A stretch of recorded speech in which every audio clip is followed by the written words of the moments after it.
Welcome to Gumbi Creek. I'm your host, Gumbi Mukota. Today, I'll be taking you through butchering and braaiing a rabbit from start to finish and see how the process goes.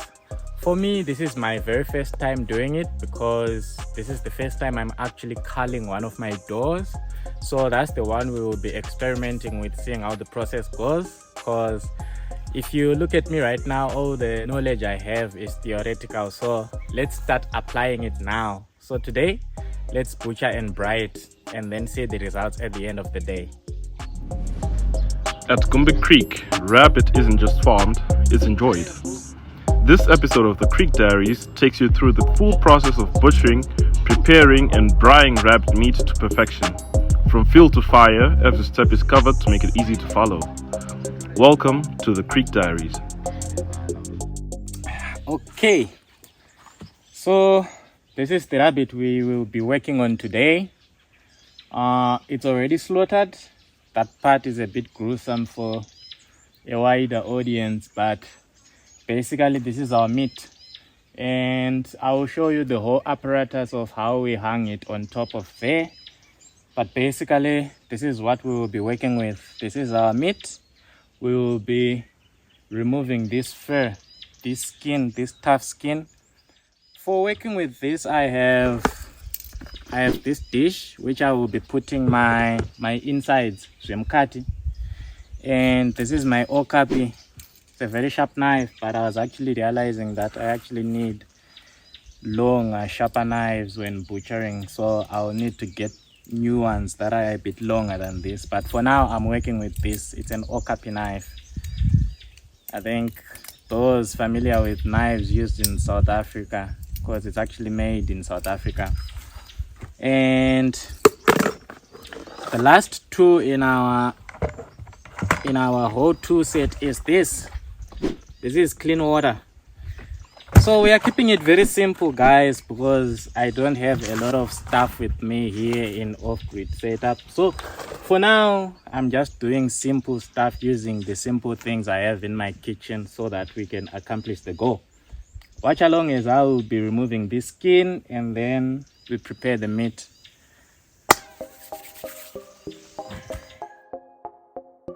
In case you're wondering why I'm starting from the legs, I want to remove my hide in a very clean, uniform way so that it can be usable afterwards. We can actually treat the fur. If you know those designer brand jackets, the likes of Chanel, they use rabbit fur for some of their coats, their winter warm coats. So that's the reason why I'm taking my time to make sure that I do not ruin this pelt. It's called a pelt. So we will be removing it diligently so that we can easily be processed after we are done with this whole charade. This is my first time, guys. This is my first time doing this for a rabbit. The only other time I've done this was when I was preparing goat. I recently attended one of my friends' Rora functions, Lobola, and I had the privilege of being tasked with preparing the goat that was there. So that's the only other time I did it. So this is actually, well, technically it's my second time, yes.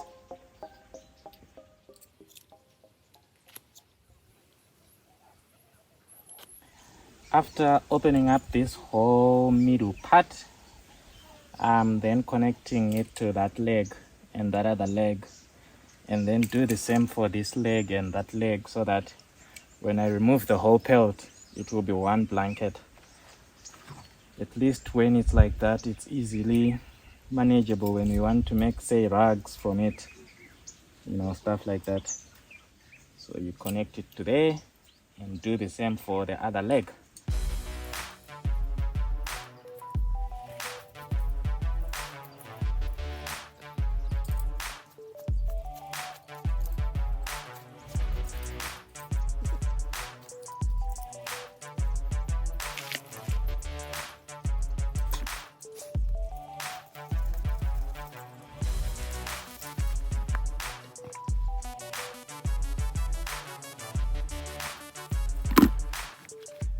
So this is our meat. This is all the meat we have. I forgot to connect it with the neck because I want one sheet of pelt. So let's just do that to make our life easy.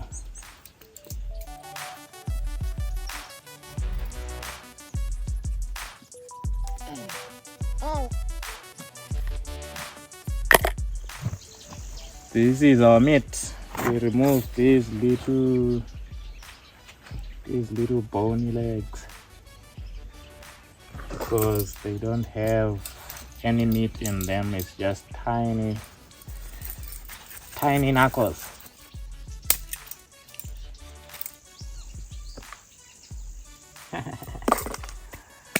I'm an amateur. Look at that. My meat is full of fur. Had I done this properly, it shouldn't be full of fur like this. Okay, there we go. And then make sure we just make clean slices.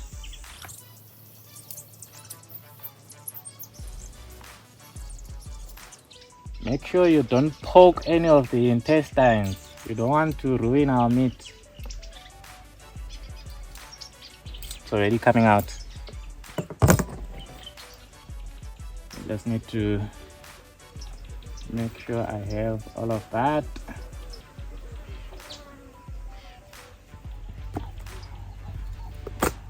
There. You see how it popped in?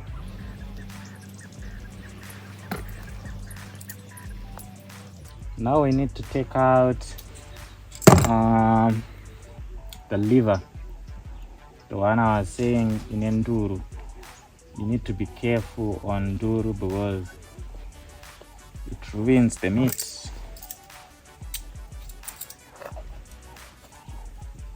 Don't be shy of using the knife. That's your savior. That's what makes this easy. So if you look at this liver, I think you can see that big. Nduru inonzi? Damn, I don't know. I think your gallbladder. I just need to check it out. This is nduru ya nanga ndichitaura. But well, we need to remove it now before we forget about it, because if we forget about it, trust me, this meat will not be nice. Okay, so we are finally done butchering our rabbit, and this is the result. I am kind of impressed with myself. This is my first time butchering a rabbit, and this is the resultant meat. So now we'll go on to the next stage where we'll be making our fire and make sure that we can actually cook this. But I'm not cooking it whole because I'll be splitting it into half. The other half I want to dry it naturally into chimkuyu, biltong, stuff like that. But we will be braaiing half of it. So watch along. This is the meat. Now before we actually put this on the fire, we need to actually prepare it so that it can be fit into the tongs. I'm thinking of using some tongs when we put it over the fire, and like I mentioned before, we are not gonna be braaiing this whole rabbit. I'm gonna be halving it so that the other half I debone it and then I dry later to do some experiments with the biltong. But for now, we will only be eating half of this.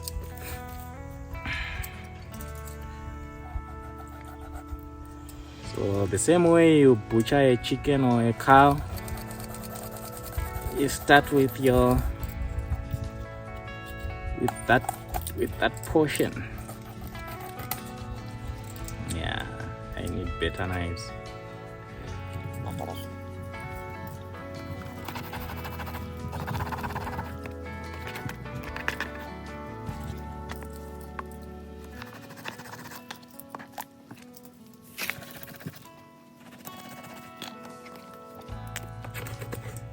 I think the other thing you also noticed is that since it's white meat, you don't see majority of the blood when you are now working. If you leave it for some moments, if you leave it hanged,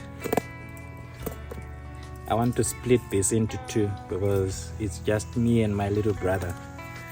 So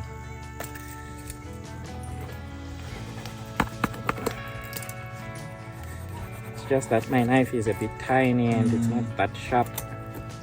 It is sharp, it's just tiny.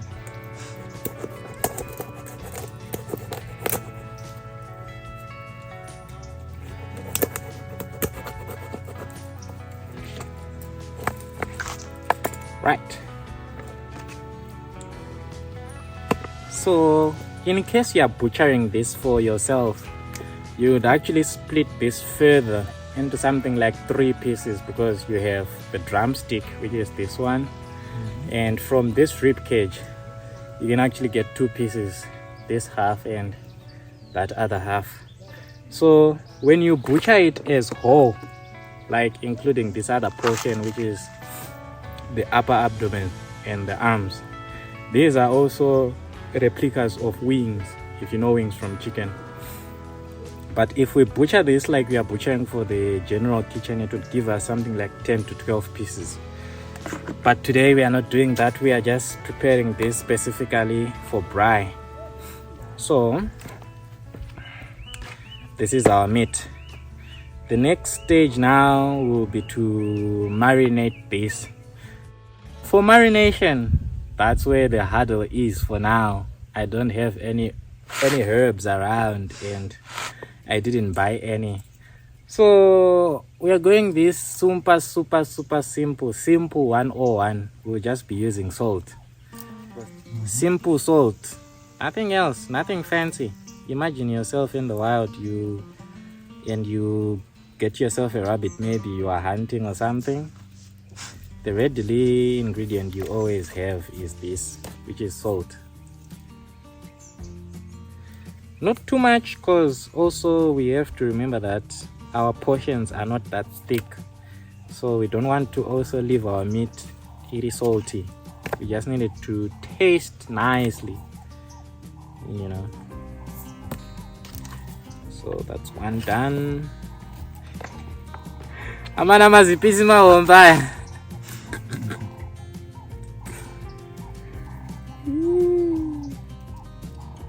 Nice. Oh, this part, it's got a name. Like this part which goes over the belly. I forgot the name. But this is a very tender piece of the meat. Like I saw in one of these other videos, the chef in there actually trimmed off all this from this half and also from the other half. This portion that covers the belly, and they were saying it's super tender and it was being used as a premium alternative to bacon in breakfast.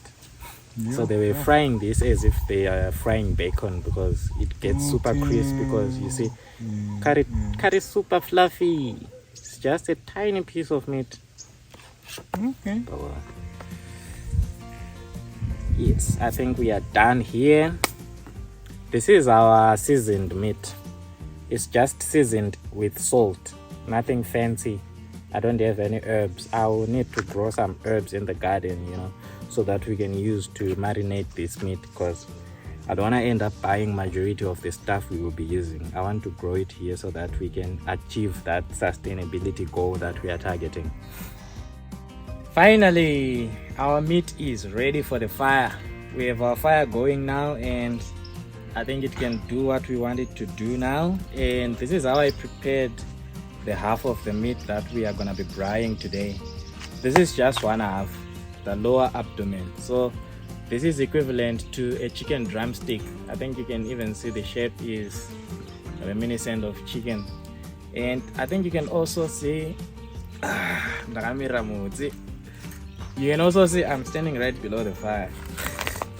But I think you can also see the aspect of the white meat that I was mentioning. Like it's like the same color that you see on chicken or pork. The only red you see is where the blood stained the meat. But otherwise, this is white meat. So yeah, this is our rabbit meat that will be braaiing.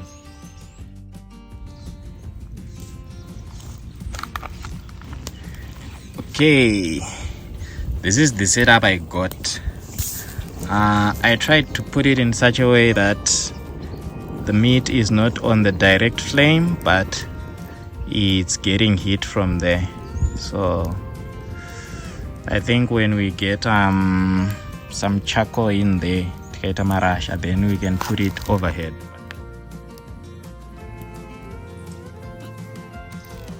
I think the other advantage of the smoke is that our meat is also going to soak in that smoke flavor. So we have elements of smoked meat in there.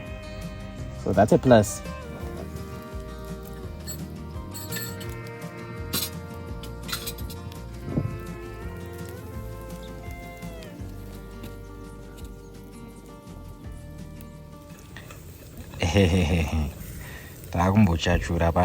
But this is a tiny slice I got from the meat, from that meat.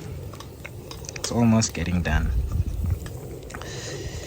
Yes, so I think you can see it's white and yummy.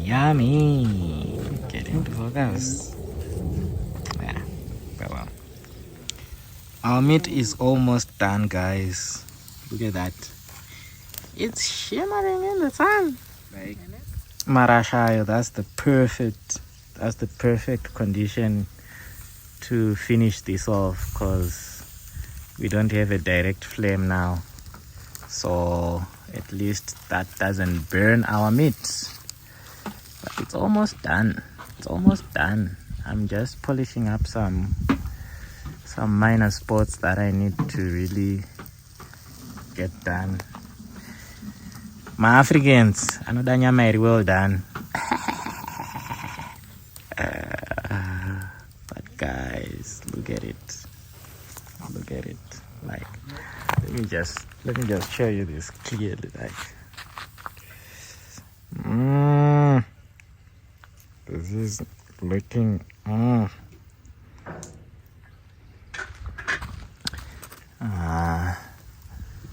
this is the other quarter. So basically this is what a quarter rabbit looks like. This is a quarter rabbit because I split it into half. I kept the other half. I want to make biltong with it. And this is one half that I split into two. So this is basically a quarter rabbit. It's almost done. I'm just finishing it up so that it gets a nice glaze on the outside, you know, a little bit crunchy, and then retain that softness, that moisture mkati. It's looking good. You see, like that little glaze coming up of there, that little bent spot. That's what I'm looking for, just to finish it off. But otherwise our meat is almost ready. So that we eat this with sadza. This is our final product. I prepared with sadza per side and some onions just to garnish everything. Basically, this is our meat. I then split it further into two pieces because it was gigantic. But this is the meal, guys. This is as primitive as it gets. 3 simple ingredients. 4, in fact, because there is sadza, there is our rabbit, there is onions, and there is the salt. The salt to put flavor to everything. So let's dig in, see how it tastes. Right. The meat is a bit firm.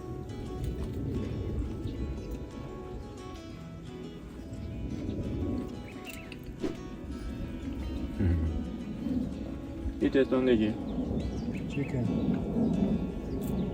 jetta. Very good.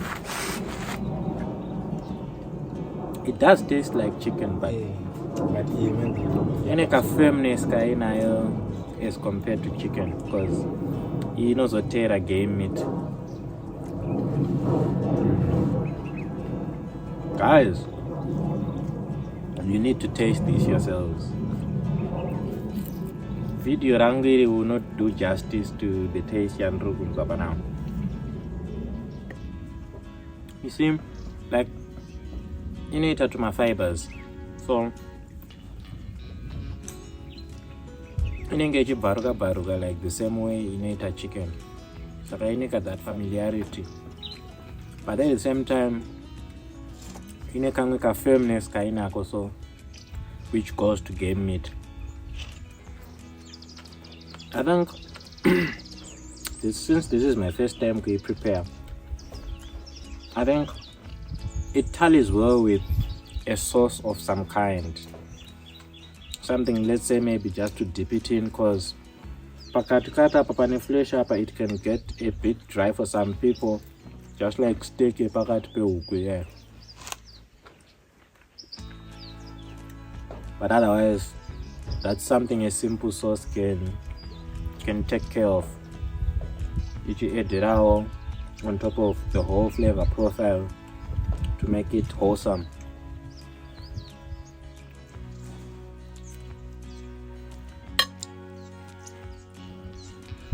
I ate that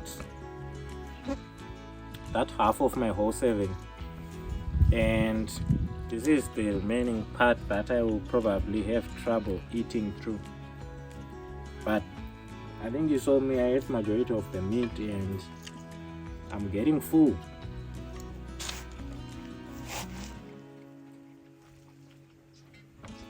But I'm chilling nyama. And ndaremero ni nyama, guys. Look at this. I only managed to eat that small portion. This whole piece is still there. This is quarter rabbit for you. I only managed to eat this half. But well, this is an experience you can't describe on video. You just have to experience it yourself. And until another time, bye.